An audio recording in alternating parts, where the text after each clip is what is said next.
Well, we are in the sunshine in Hertfordshire, where it is the first day of Soccer Aid. All the ex-footballers, ex-sportsmen and women and celebs have turned up to start their training, and we're here to talk to several of them over the course of this podcast. Soccer Aid will be on Sunday at Old Trafford. It has already raised over £100 million for UNICEF. There are a lot of competitive people here. Welcome to the Sports Agent. No Gabby today. She couldn't cope with all the celebrity that's around here, so I'm on my own.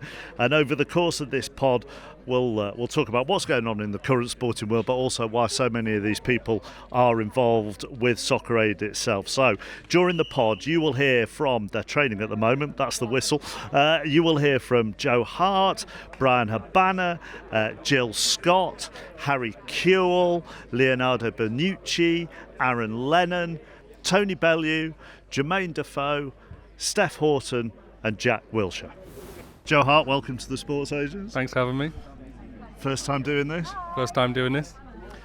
I watched everybody. I watched everybody walk out, yeah. Right?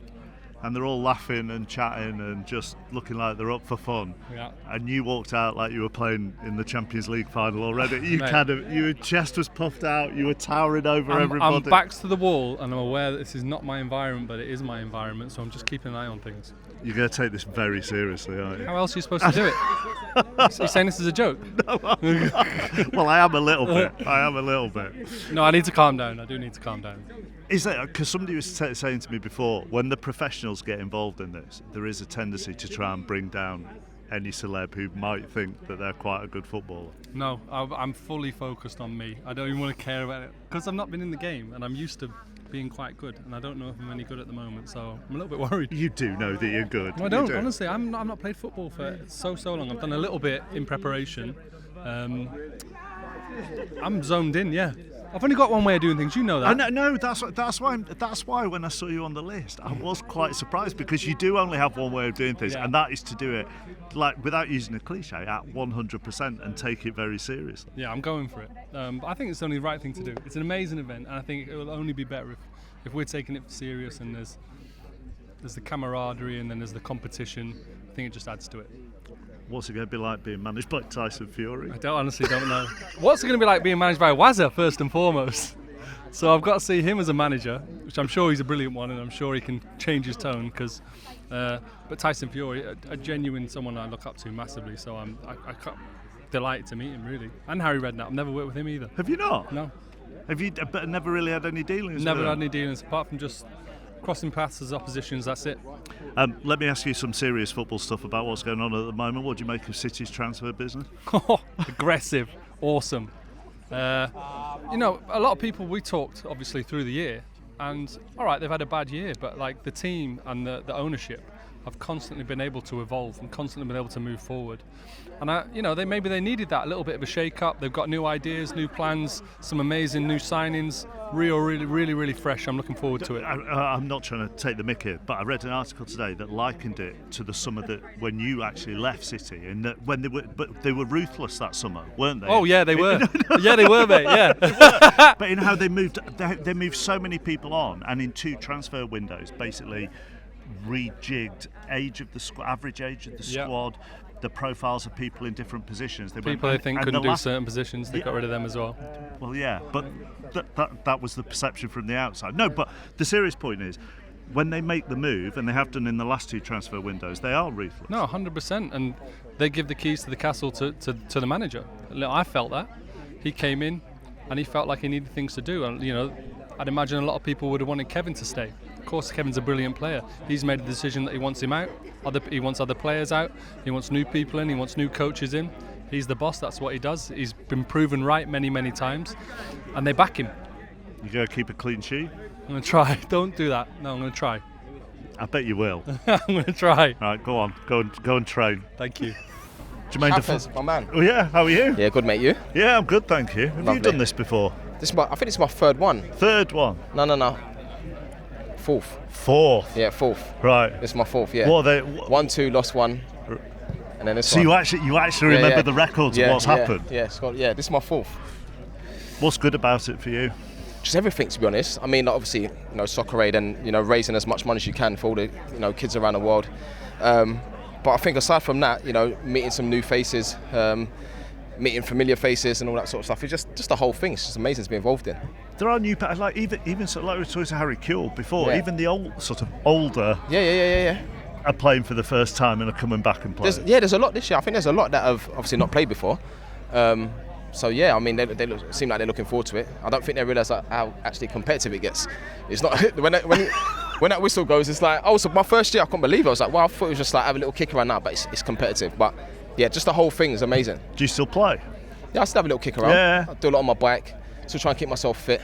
And when you come and do something like this, does it make you miss even Yeah. more what you had? Do you know when you really feel it? It's like when you walk out again. You get the England shirt on and that, and obviously Old Trafford's gonna be packed, a full house.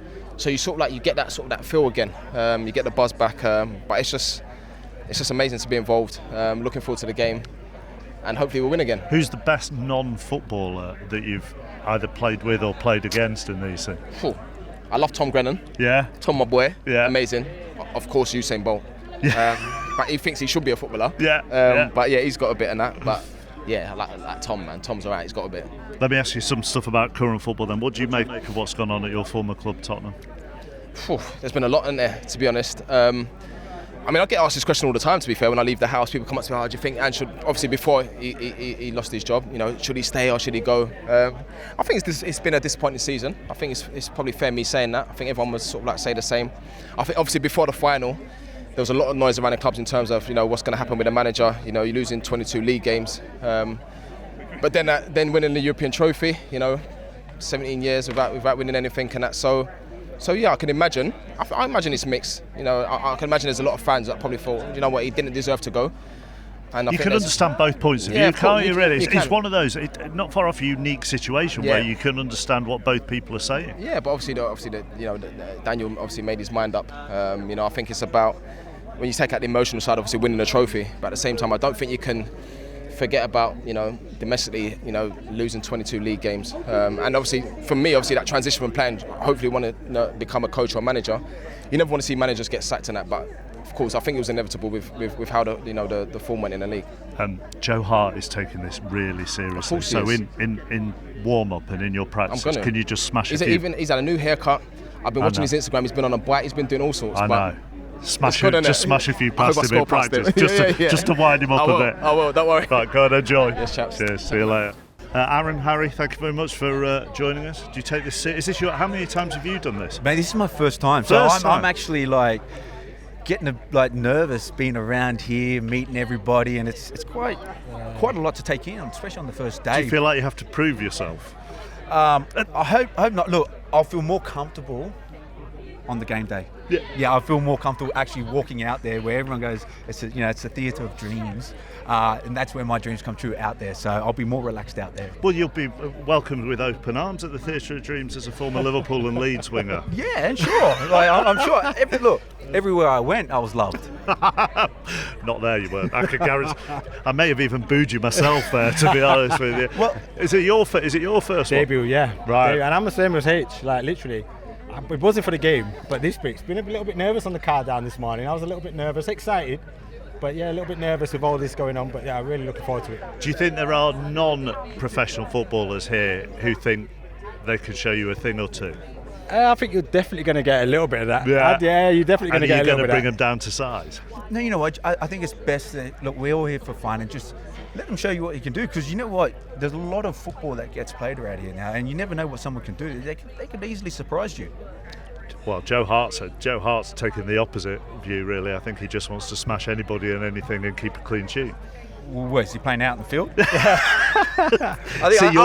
Your competitive juices are I would starting. love for Jo to come out and play on the field. I mean, he just stands in his line and barks orders. Let me ask you a couple of actual football questions about what's going on at the moment, and Ange Postecoglou, because actually, as somebody who you know very well, and Tottenham are your former club as well, are you sad at how it's ended for him? Of course. First and foremost, you always look at the person, and he's a wonderful person. I mean, you take away all the football sides, and always said when you sat down with him on a personal note, he's like a dad. he's so confident and he's so loyal and he opens up a lot. And then obviously he has to put on this other side because football demands that. It is sad to see him leave because he's achieved something at Spurs that no one's done for a very long time, and to be able to win a competition. And did he have the squad to compete in both competitions? No. And I think a lot of people forget that. You know, if sometimes when you want to compete at the top level, sometimes you have to sacrifice one, and he chose to sacrifice the Premier League, where, you know, it wasn't great to see them in that position, but he sacrificed and won them a trophy. So, look, I think he's gonna go on to hopefully bigger and better things because he's proven it now. And I'm sure there's plenty of clubs out there that want to win trophies, and you give him 2 years at a job, he'll probably deliver. He will. What do you make of? And if it is Thomas Frank, what do you make? Well, to be honest, I wasn't surprised that they sacked him. I know how Tottenham work, and I knew once it had gone silent after the season and once they won the trophy, I suspected him to get sacked. I think it was a bit unfortunate, like he said, because of what he'd done was a massive achievement, and they did, like H said, he did start to rest his squad. Like I said, he had lots of injuries. But if it is Thomas Frank, look, I think he's a top manager, and I think he's deserved this opportunity. Look, it's a completely different ball game to managing Brentford. But like I said, I think he's been in the Premier League long enough, and I think he's due this opportunity. I'm being told we need to move you on. I don't want you to pull your groin before you've even started. You need to warm warm up. What you say? Am I right? Because I'm looking after you, Harry. Are you going to be there to boo me then? Well, I wasn't going to be, but I wouldn't do that. Well, I'll see you there at 6 o'clock then. Yeah, see you later. Cheers. Pleasure, mate. Tony Bellew, how are you? I'm okay, Mark. How's it going? Yeah, very good, thank you. I talked to you before. Last time I talked to you was before the final game at Goodison. Yeah. How was the final game at Goodison? Emotional. Do you know what the funniest part was? And I haven't told anyone this story yet, so you're the first to hear it. I arrived to the stadium and Waz has come up, felt a grip on the back of my neck, squeezing me, so I thought someone either fancied the chances or it's a little hard case. But he squeezed it really hard. And it was Waz and Wayne Rooney on my back, and he goes to me, "Don't you dare start whinging or crying here today, because it's not happening. Don't start doing that." So I said to him, "All right, calm down, little legs, just behave yourself." Anyway, I looks over at this fella, and he was whinging at one point. The cheek of that man. He was the tears came out of him. My tears were hidden behind sunglasses. His were on show for everyone. So, Waz, now everyone knows you're a whinger.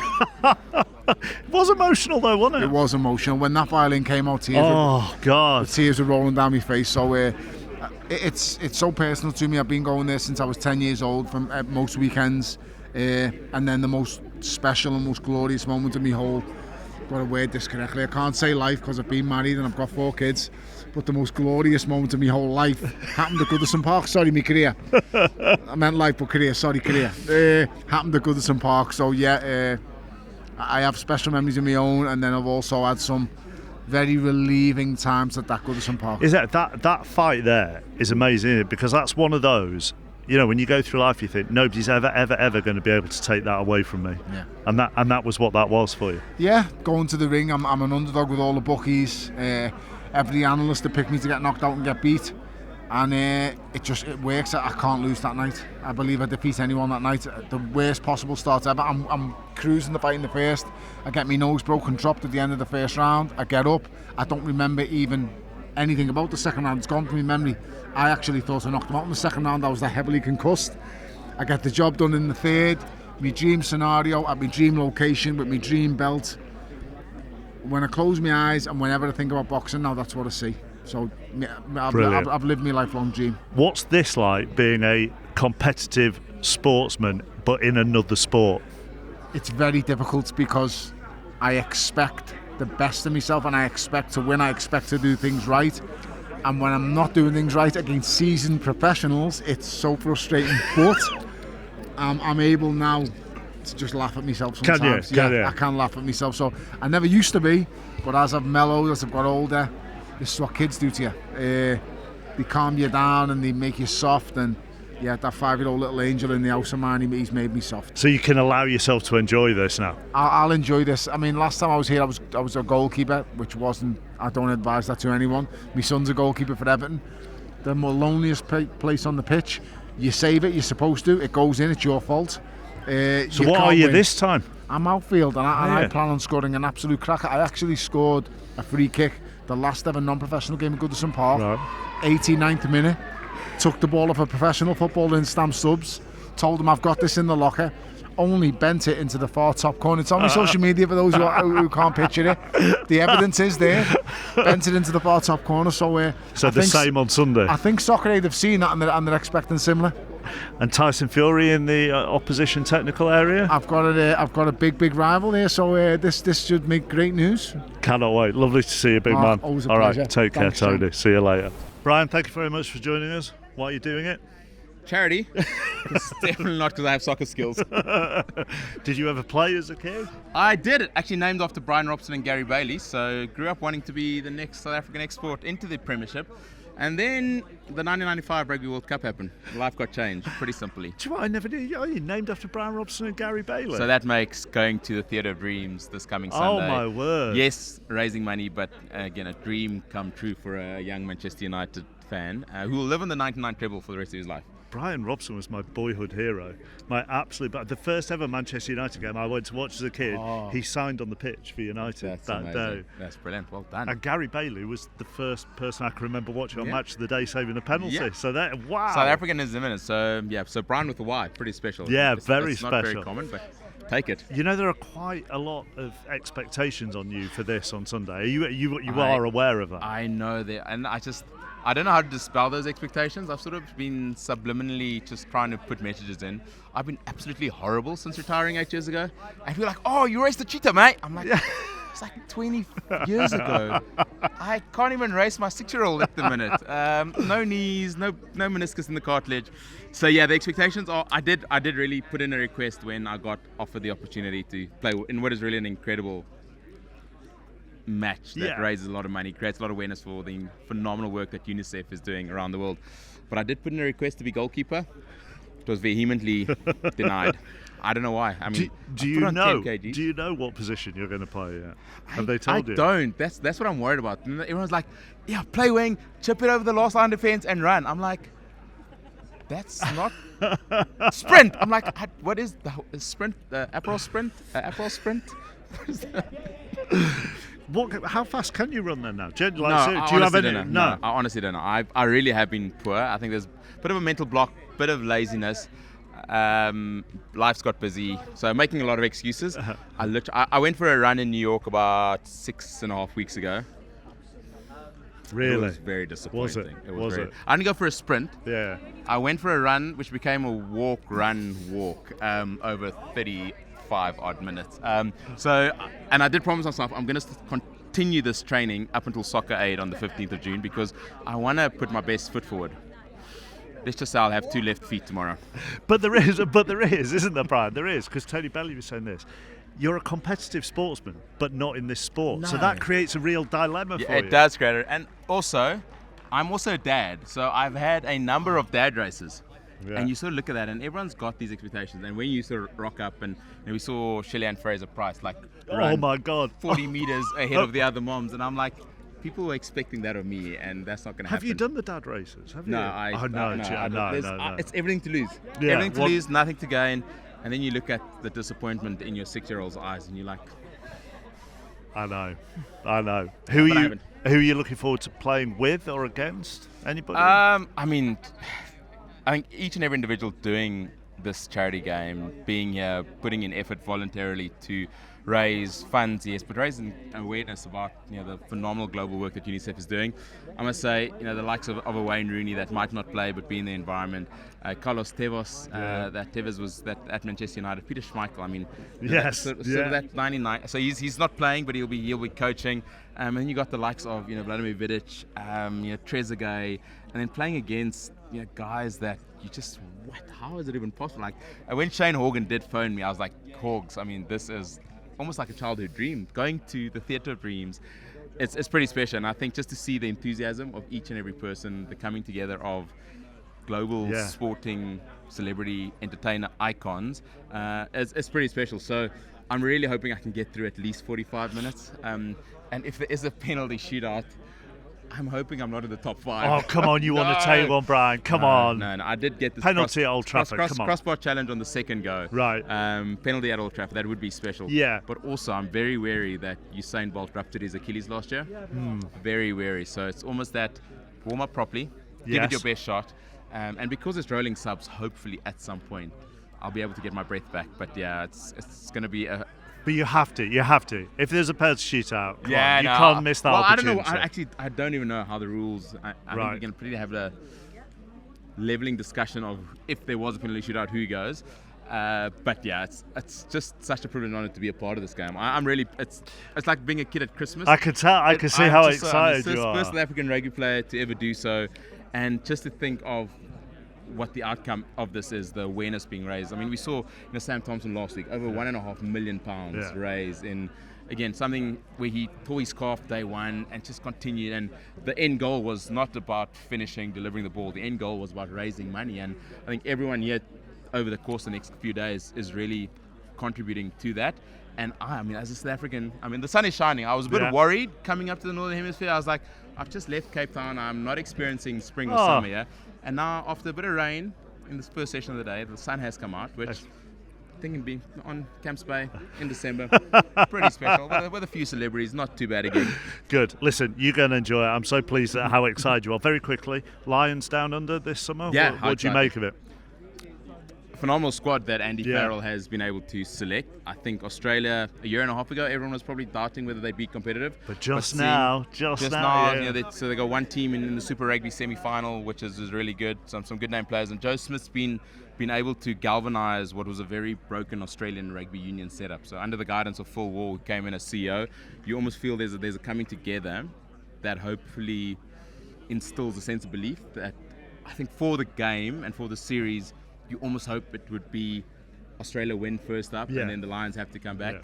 If it is a 3-0 drubbing, which given the quality of the players in that Lions setup, you think many double, triple, quadruple tourists in that environment.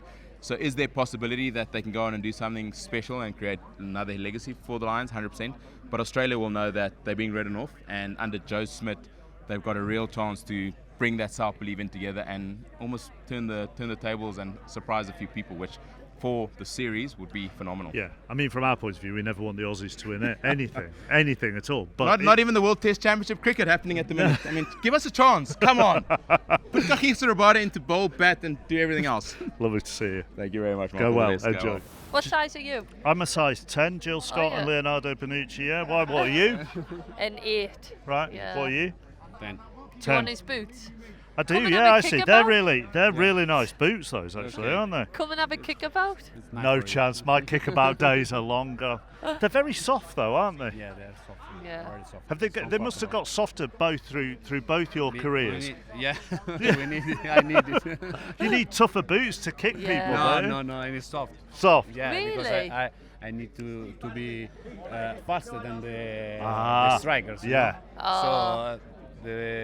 My boots was too important. Let me ask you this. This is your first time doing this. First time. Does anything like this in Italy exist?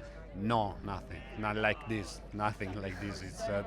I think this event is the greatest and the biggest in the world. So I'm very happy and proud to be here. What awaits him?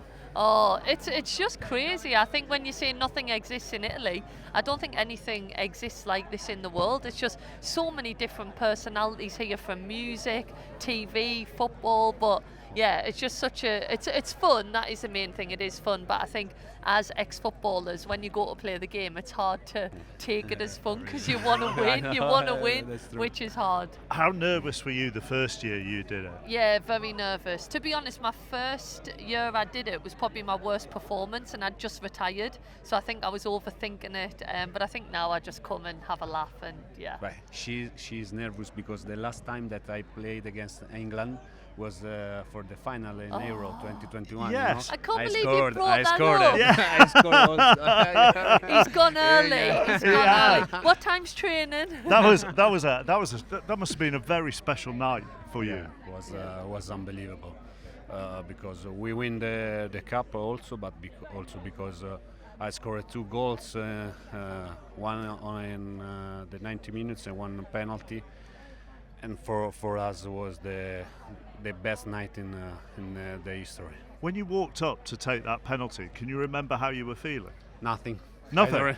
I don't. You can't remember anything. Nothing. I was focused on the ball, and it was in the right situation because Harry Maguire scored before me, and we lost in that moment 3-1. So my penalty was the sliding door. Yeah. It was too difficult. But I don't remember now. After I start to remember after the finish penalty because I don't release during this that the Saka penalty was the last. Yeah. I thought that okay, now we need to score.